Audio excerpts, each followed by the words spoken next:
an airline company, with all their sophisticated technology, they knew that sending a particular plane to the air, that this plane is going to crash. And yet they went ahead to send this plane to the air with passengers, dozens of passengers.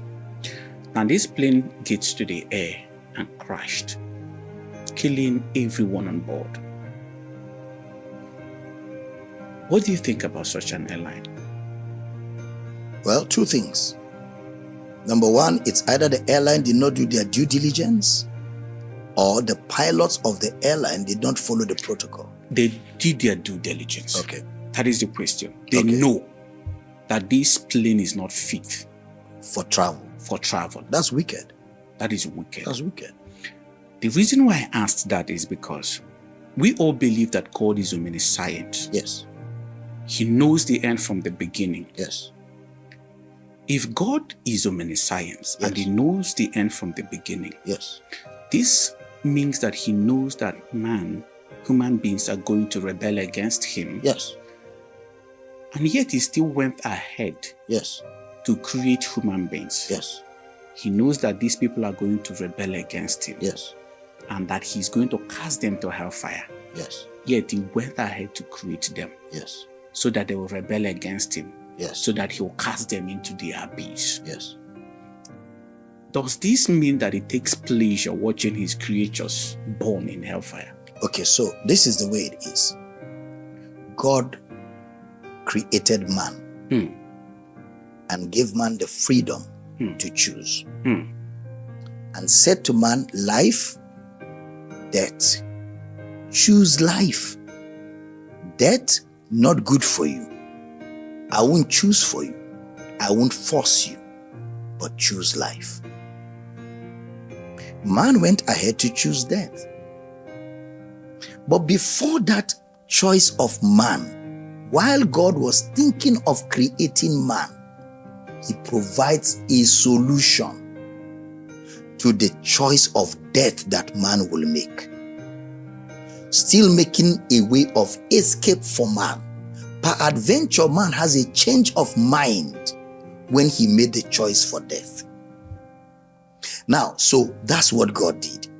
He created man, gave man the freedom to choose, because He doesn't want a robot. God doesn't want to create robots that He's controlling.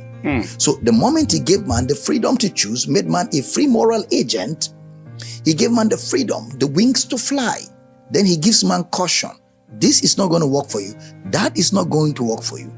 Knowing that there will still be men that will harden their hearts, He made a way of escape, an eternal way of escape, and provided that way for man. In case man has a change of mind, in case man discovers, I'm going to be destroyed. I don't want to be destroyed. I want to spend eternity with God. This is my way of escape. I mean, God already took care of everything to still demonstrate to man that He loves man, and He is committed to making sure that man is able to escape even from the consequences of his action if he chooses to comply with His plan for man. Knowing that man is going to choose death and providing solution, which God knew that not all the men are going to choose this solution He provided, that some are still going to harden their heart and reject this particular solution and go to hellfire. Why did He went ahead to create them? He also knows that there are men that will choose life. So the rest are collateral damage. By choice. Now the choice is the problem. Because choice. God knows that we are going to where He created us to be this way. No, look at it, Mr. Kell. What God did was, He created man not to be able to see.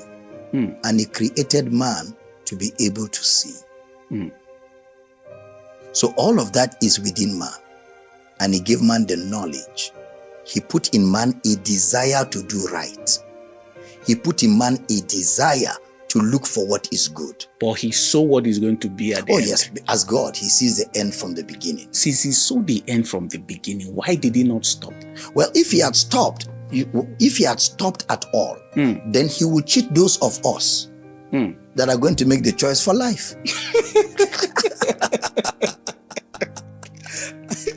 So the rest should be collateral damage. Choice. For those who are going to... Choice, Mr. Kel. Choice. Let me give you an illustration, Mr. Kel. My baby girl, her name is Jael, okay? And Jael now, as a baby, she likes to just go crawl on the floor and touch everything in the house.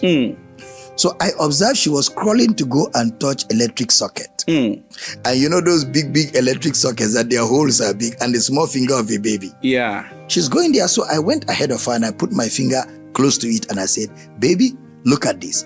If you put your finger here, it will burn. It will burn. I did everything to make her know that this is dangerous. Mr. Kel, I left her in the room. I went out. Before I came back, she has gone right there. She carries a little finger. And I'm back and I'm watching her. She put the little finger in that small hole. And the finger entered.